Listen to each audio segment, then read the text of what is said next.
مسلمانوں کا ہے لیکن وہ دین سے بیزار ہو تو اللہ تعالیٰ اسے کیا مقام دیتا ہے یا اسے کیا حساب و کتاب اس سے لیتا ہے. آپ دیکھ لیجئے ایک شخص تھا مدینہ شریف کے اندر اور وہ ظاہراً مسلمان بھی تھا لیکن اس کا تمام تر چیزاں کفرانہ چیزوں سے محبت کرنا اور اعمال بھی ٹھیک نہیں, غلط کردار.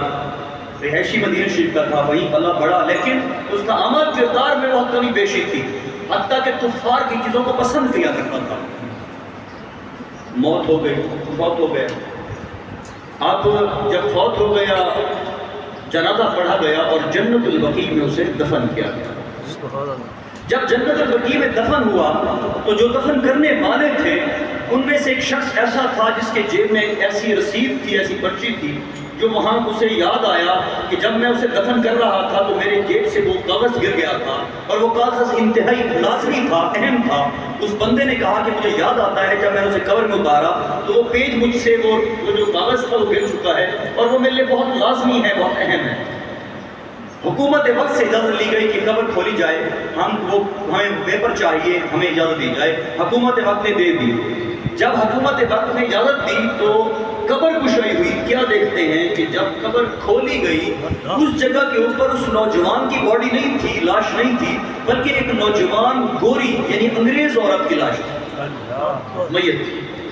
حیران ہو گئے, یہ 20 صدی سے پہلے کا ہے, تصویریں کیپچر کی گئی, تصویریں لگی اور بات پھیلتی پھیلتی پہنچ گئی یورپ کے کسی ملک کے اندر. وہ تصویر پہنچی تو وہاں کے ایک انگریز نے کہا یہ تصویر تو میری بیٹی کی ہے. کیسے ہو سکتا ہے؟ اس نے کہا کہ یہ ایسا معاملہ ہے کہ جنت البقیع کی قبر کو کھولا گیا, اس کے اندر یہ سفید گوری عورت کی میت تھی, حالانکہ اس کے دفن تو مرد کو کیا گیا تھا. تو اس نے کہا کہ مجھے نہیں پتا, یہ میری بیٹی ہے لیکن یہ بھی مر چکی ہے. ہاں یہ میں کہہ سکتا ہوں کہ مرنے سے پہلے یہ مجھ سے کہتی تھی کہ میں دین اسلام سے بہت محبت کرتی ہوں اور ساتھ دین اسلام کی ریسرچ کیا کرتی تھی, اور پھر ہو سکتا ہے, مجھے نہیں پتا, کہ اس نے مرنے سے پہلے اسلام بھی قبول کر لیا ہو, کلمہ پڑھ لیا ہو. تو پھر دیکھا گیا کہ چلو تمہاری بیٹی کی قبر کشائی کرتے ہیں.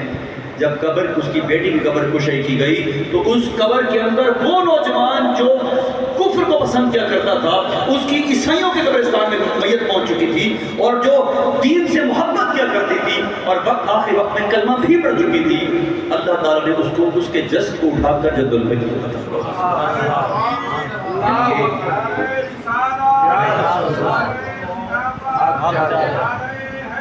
کیا.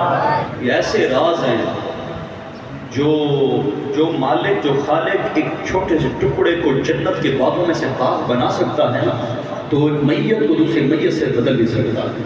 لیکن ایک اثر کس لیے ہوا؟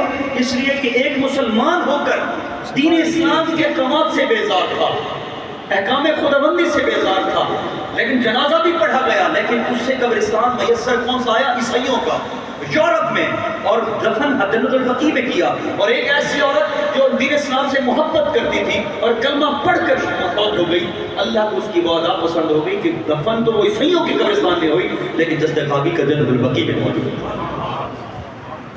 دیکھیں حضرت شبلی رحمۃ اللہ کے بارے میں لکھتے ہیں کہ آپ ذرا مجنون ٹائپ تھے اور کسی بچوں نے آپ کو نا پتھر مارے, پتھر جو مارے خون نکل پڑا اور خون کے قطرے گرنے لگے.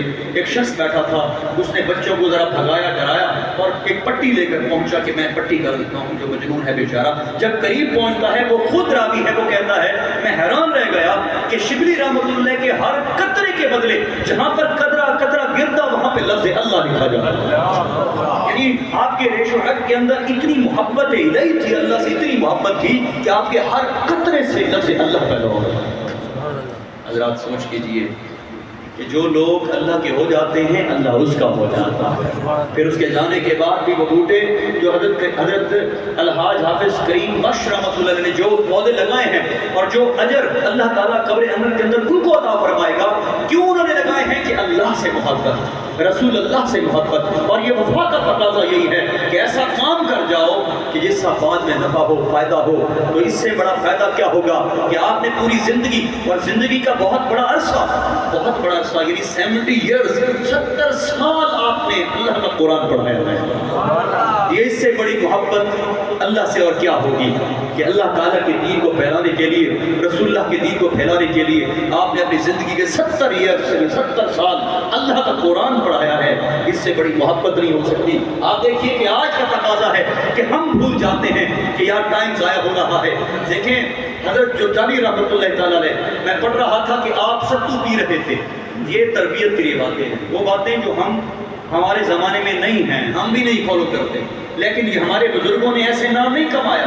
اللہ تعالیٰ نے ان کو یہ مقام اور مرتبہ اور یہ فضیلت اور بلندیاں ایسے نہیں عطا فرمائی، انہوں نے بھی حق ادا کیا ہے اللہ کے ذکر کا، رسول اللہ کے ذکر کا۔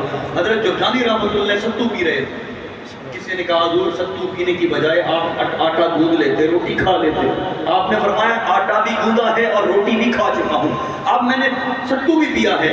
آپ نے فرمایا ان دونوں میں نے ٹائم کا تعین کیا ہے کہ جناب جب میں آٹا گوندتا ہوں اور روٹی پکا کر کھاتا ہوں، اس میں جتنا ٹائم لگتا ہے اور ستو میں پی لیتا ہوں، اس میں مجھے اتنا ٹائم بچ جاتا ہے کہ میں 72 مرتبہ سبحان اللہ پڑھ سکتا ہوں۔ ہمارے بزرگ ایسے ہوتے تھے جی، نماز فرائض و واجبات تو بہت دور کی بات ہے، کیونکہ وہ سمجھتے تھے کہ محمد عربی نے فرمایا ہے کہ وما یزال عبدی یتقرب الی بالنوافل، بندہ نفلی عبادت سے میرا قرب حاصل کرے۔ ہم اپنے فرائض و واجبات سے اتنے دور ہیں تو سوچ کیجئے جو انسان نفلی عبادت کرتا ہے تو اللہ اسے ضرور قرب الیہ ضرور عطا فرما دیتا ہے۔ اب دیکھیں آج کے زمانے میں ممبر پر بیٹھ کر بڑے بڑے علماء اور محدثین اور مقرر تبلیغ کر رہے ہوتے ہیں، اثر کم ہو رہا ہوتا ہے۔ مانتے ہیں کمزوری ہے، ہم بھی کمزور، وقت بھی کمزور، زمانے کو نہیں کہتے کمزور کیونکہ زمانہ بھی خدا ہے۔ اللہ فرماتا ہے ابن آدم جو نادان ہیں زمانے کو برا کہتے ہیں، ان کو پتہ ہی نہیں ہے کہ زمانہ بھی میں خود ہوں۔ حضرت محترم حضرت حسن بصری رحمۃ اللہ فرماتے ہیں کہ ان کا مقتدی آیا آپ کے پاس اور کہا کہ حضور ہم آپ کے پیچھے نماز پڑھتے ہیں، جمعہ بھی پڑھتے ہیں، عبادت بھی کرتے ہیں اور آپ سے قرآن و حدیث بھی سنتے ہیں، لیکن حالت یہ ہو چکی ہے کہ جب آپ کی باتیں سنتے ہیں نہ ہم پر اثر ہوتا ہے، نہ ہمارا عمل کوئی بہتر ہو رہا ہے، حتیٰ کہ قرآن و حدیث سن کر بھی ایسا لگتا ہے کہ ہمارے دل سو چکے ہیں۔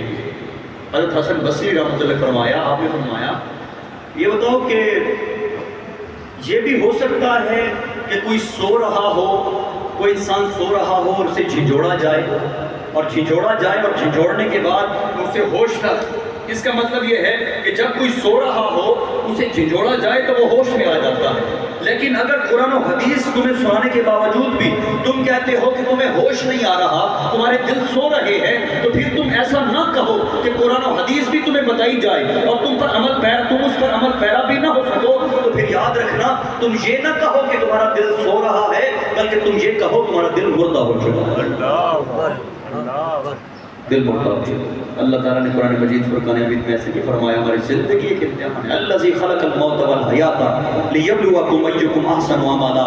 اللہ فرماتا ہے زندگی اور موت کو ہم نے بنایا ہی اسی لیے ہے کہ تمہیں آزمایا۔ اب دیکھو سب سے بڑی نعمت اور شکرانہ یہ ہے کہ دنیا کے اندر کتنے ارب دنیا انسان موجود ہیں کہ اللہ تعالیٰ کی اس شکر پر، اس رحمت پر اور اس نعمت پر شکر گزار بن جاؤ اور بارگاہ خداوندی میں سجدہ ریز ہو جاؤ، سر پر سجود ہو جاؤ کہ یا اللہ تیرا ہم اور نعمتوں کا شکر تو کیا ادا کرے، ہم تیرا صرف اس چیز کا شکر ادا نہیں کر سکتے کہ تو نے اپنی بھی پہچان دیتی ہے اور محمد عربی کی بھی پہچان دیتی ہے۔ ہم اللہ کا تو یہ بھی احسان بھی کرتے ہیں، ہم اور نعمتوں کو بعد میں، یعنی یا اللہ تو نے ہمیں اپنے وحدہ لا شریک ہونے کی نشانی عطا کی، وہ محمد عربی، یعنی اللہ تعالیٰ کی جو سب سے بڑی نشانی اس کائنات کے اندر ہے اللہ تک پہنچنے کے لیے، وہ محمد رسول اللہ، اور اللہ تعالیٰ نے وہ محمد رسول اللہ ہمیں عطا فرمایا۔ اپنی امت محمدیہ کو اللہ نے اپنا محبوب عطا فرمایا، اور کوئی محبوب اپنا نہیں دیتا، اللہ نے ہمیں اپنا محبوب عطا فرمایا ہے، تو پھر احسان سمجھو مالک کائنات کا، خالق کائنات کا۔ دیکھیں ہم یہ سمجھتے ہیں کہ ہم جو چاہیں گے وہ ہو جائے گا، ایسا ممکن نہیں ہے۔